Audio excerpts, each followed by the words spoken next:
Hello. Yan, may ugat na ang ating pandakaki, oh.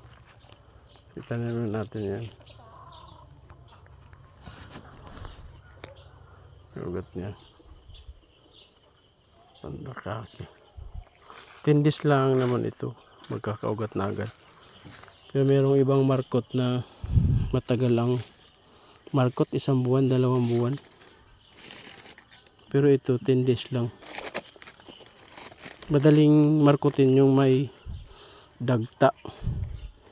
Madali lang siya mabuhay 1 linggo hanggang, so pwede na siyang ibenta ng 100 o 150 na ito sa bayan. Ganito kalaki.